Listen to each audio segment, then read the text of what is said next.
एक बड़ी खबर आ रही है अहमदाबाद से। आज सुबह एक एयर इंडिया का Boeing 787 Dreamliner plane take off के थोड़ी देर बाद ही क्रैश हो गया। ये हादसा मेघानी नगर एयरपोर्ट के बिल्कुल पास एक घनी आबादी वाले इलाके में हुआ।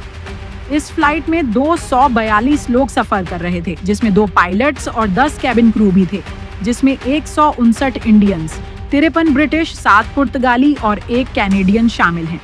क्रैश के बाद एरिया में जोरदार धमाके हुए और काला धुआं आसमान में छा गया।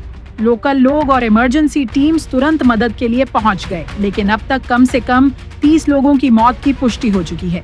रेस्क्यू ऑपरेशंस अभी भी जारी हैं। आप सोच रहे होंगे आखिर ये हादसा क्यों हुआ? फ्लाइट ने टेक ऑफ के कुछ ही देर बाद मेडे कॉल दी थी, लेकिन उसके बाद तुरंत कांटेक्ट टूट गया और प्लेन रेजिडेंशियल एरिया में क्रैश हो गया। मेडे एक इमरजेंसी डिस्ट्रेस सिग्नल होता है जो किसी भी पायलट या शिप कैप्टन तब यूज करता है जब जान का खतरा हो। ये एक इंटरनेशनल कॉल होती है जिसका मतलब होता है हेल्प अर्जेंटली नीडेड। एविएशन में इसका मतलब है कि फ्लाइट किसी सीरियस टेक्निकल या ऑपरेशनल डेंजर में है। फिलहाल क्रैश की वजह का पता नहीं चला है। एयर इंडिया और डीजीसीए ने तुरंत इन्वेस्टिगेशन स्टार्ट कर दिया है ताकि असल वजह सामने आ सके।